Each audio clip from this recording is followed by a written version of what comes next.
¿Qué hubo, amor? ¿Quieres hacer un intercambiador de calor de doble tubo y no sabes cómo? ¡Hola! ¡Chicas superpoderosas!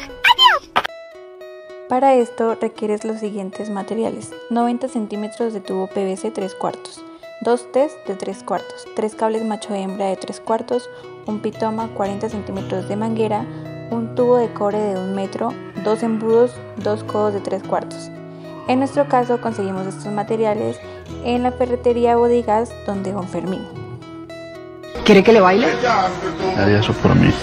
Las únicas 3 herramientas que necesitas para construir el intercambiador de calor de doble tubo son una sierra para cortar los tubos, el tubo de PVC y el tubo de cobre, un martillo para poder generar y diseñar todo el sistema de tubería a lo largo del intercambiador y una vela con la cual se pueden unir las mangueras a las entradas y salidas del intercambiador.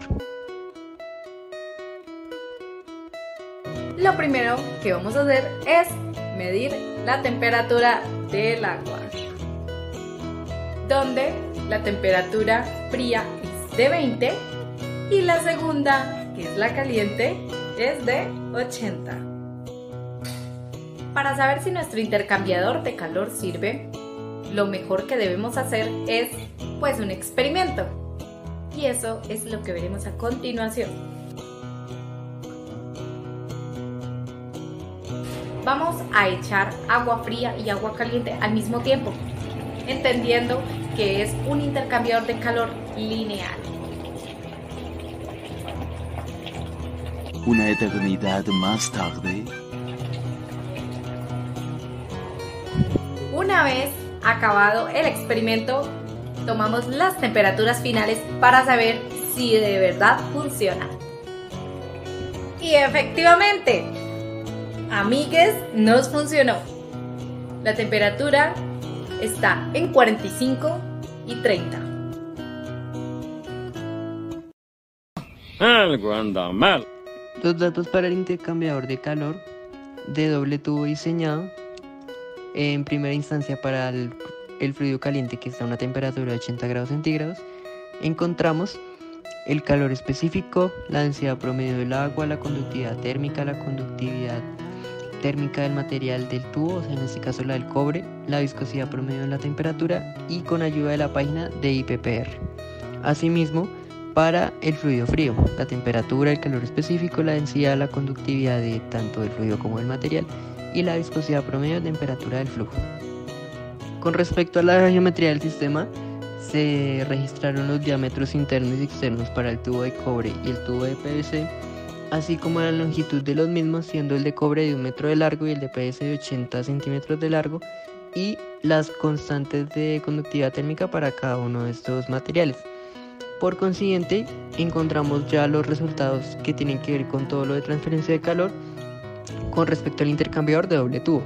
Entonces, con respecto a la tubería de cobre, encontramos el caudal, el área de la tubería, la velocidad del fluido, el fluido másico del agua caliente y el calor transferido, destacando que el calor transferido, ya que este es el fluido caliente, fue de menos 4212 watts y el flujo másico de 0.0288 kilogramos por segundo.